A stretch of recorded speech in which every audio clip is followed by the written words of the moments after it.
Hello friends, स्वागत है आपका अपने यूट्यूब चैनल SBT चेला पे। आज हम कंप्यूटर के जनरेशन के बारे में पढ़ेंगे, तो चलिए शुरू करते हैं। First generation.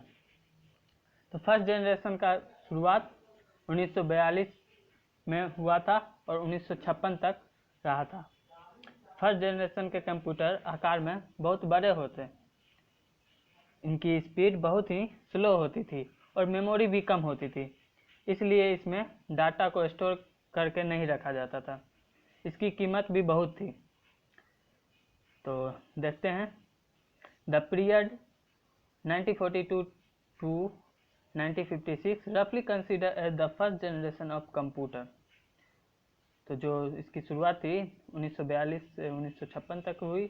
The first generation computer were develop by using vacuum tube और थर्मोनिक वॉल्यूम मशीन। इसके डेवलप में वैक्यूम ट्यूब का प्रयोग किया जाता था और थर्मोनिक वॉल्यूम मशीन का। The input of this system was based on punch card and paper tape, however the output was display on print out. इसमें इनपुट पंच कार्ड और पेपर कार्ड के द्वारा किया जाता था और आउटपुट डिस्प्ले किया जाता था प्रिंट आउट पे। तो पंच कार्ड पे यह आधारित था और इसमें स्टोरेज के लिए, संग्रहण करने के लिए मैग्नेटिक ड्रम का प्रयोग किया जाता था फर्स्ट जनरेशन ऑफ कंप्यूटर में।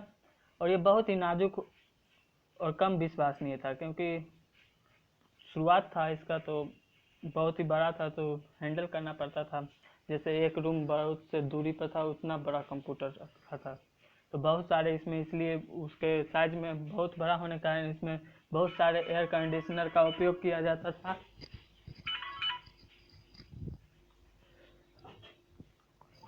और यह जो कंप्यूटर था मशीन तथा असेंबली भाषाओं का यूज करता था। अब आते हैं सेकेंड जनरेशन।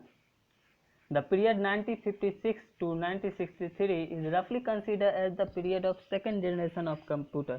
सेकेंड जनरेशन की शुरुआत 1956 से 1963 तक रहा। तो सेकेंड जनरेशन के कंप्यूटरों में वैक्यूम ट्यूब के जगह पर ट्रांजिस्टर का उपयोग किया जाने लगा। ट्रांजिस्टर के उपयोग से कंप्यूटर में वैक्यूम ट्यूब की अपेक्षा अधिक गति एवं विश्वास बढ़ गया। ट्रांजिस्टर के बाद कंप्यूटर के आकार में भी बदलाव आया, यानी कि इसके साइज में छोटापन आया। यह फर्स्ट जनरेशन की अपेक्षा आकार में छोटा हो गया। इसी कारण से the second generation computer were develop by using transistor technology. यह ट्रांजिस्टर टेक्नोलॉजी को डेवलप किया। In comparison to first generation the size of second generation was smaller.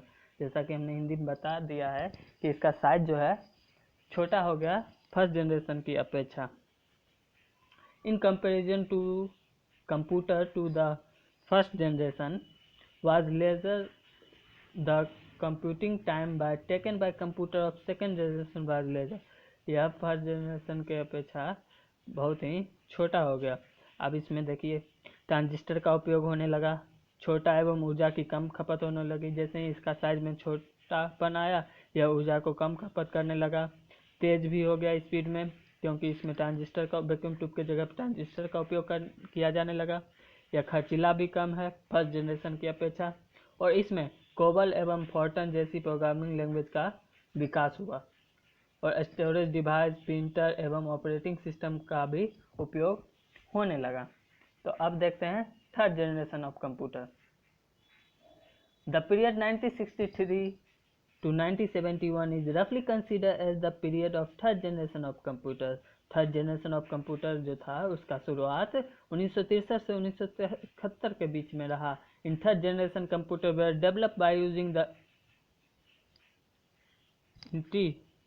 यहाँ पे इंटरस्टेट सर्किट हो गया, इंटीग्रेटेड सर्किट टेक्नोलॉजी होगा, तो आप लिख लीजिएगा integrated circuit technology. In comparison to the computer of the second generation, the size of computer of third generation by smaller. The third generation computer consume less power and also generate less heat. यह जो है integrated circuit का प्रयोग करने लगा और इसके आकार में भी और छोटापन आ गया और वजन में भी बहुत कमी हो गई और यह अधिक विश्वसनीय होने लगा और इसी कारण से यह पोर्टेबल मतलब कि आसान हो गया, और इसका में प्रोग्रामिंग लैंग्वेज का प्रयोग होने लगा, हाई प्रोग्रामिंग लैंग्वेज का। यह कम हीट होता है और लेस पावर को कंज्यूम करता है, मतलब कि बहुत ही कम पावर का उपयोग करता है और हीट इसमें कम होता है। तो चलिए देखते हैं fourth generation. The period 1972 to 2010 is roughly considered as the fourth generation of computer। Fourth generation of computer की शुरुआत 1972 में हुई। The fourth generation computer were develop by using micro processor technology. Fourth generation of computer जो था micro processor technology पर आधारित हो गया, यानी कि very large scale integration. By coming to fourth generation computer become very small in size, it become portable। जो fourth generation of computer आया वह बहुत ही आकार में बहुत ही छोटा होने लगा, और कोई भी सिंपल मनुष्य भी, सिंपल पर्सन भी इसका वर्क कैपेसिटी के अंदर काम कर सकता है। यह बहुत ही पोर्टेबल हो गया, और यह और भी ज़्यादा फास्ट, प्रभावशाली और विश्वसनीय हो गया। और इसमें हाई मेमोरी कैपेसिटी, यानी कि मेमोरी कैपेसिटी की क्षमता और अधिक बढ़ गई। कंप्यूटर के विभिन्न नेटवर्क का विकास होने लगा। ये सब फोर्थ जनरेशन ऑफ कंप्यूटर में होने लगा। अब देखते हैं fifth generation of computer. The period 2010 till date and beyond, यानी 2010 से अभी तक चल ही रहा है, रफली consider the fifth generation of computer. By the time the computer generation being categorised and the basis of hardware only, but the fifth generation technology also includes software। यानी पिछले जितने थे उसमें हार्डवेयर का उपयोग किया जाता था, लेकिन अब जो फिफ्थ जनरेशन ऑफ कंप्यूटर है उसमें साथ हार्डवेयर के साथ साथ सॉफ्टवेयर पर भी काम किया जा रहा है। द कंप्यूटर किया जाने लगा और किया भी जा रहा है। The computer of fifth generation had high capacity and large memory capacity. इस फिफ्थ जनरेशन ऑफ कंप्यूटर जो है हाई कैपेसिटी एंड इसका मेमोरी कैपेसिटी भी हाई है। Working with computer of this generation was fast and multiple task could be perform simultaneously. यह बहुत ही fast है और मल्टीपल टास्क को आसानी से कर लेता है।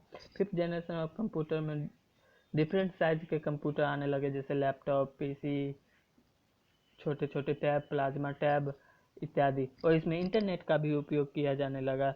विभिन्न देशों को जोड़ने के लिए इसमें इंटरनेट का उपयोग होने लगा, और मल्टीमीडिया का भी उपयोग किया जाने लगा फिफ्थ जनरेशन ऑफ कंप्यूटर में। और ढेर सारे नए नए एप्लीकेशन का उपयोग आप देखते होंगे, जैसा अभी हम ही एप्लीकेशन के ही मदद से पढ़ा रहे हैं, तो इन सब का उपयोग होने लगा। तो ओके, यहीं पे ख़त्म होता है। Thanks for watching. I hope समझ गए होंगे, और नहीं समझे तो कमेंट करके बताएं, और शेयर एंड सब्सक्राइब कर दीजिए। Thank you, bye.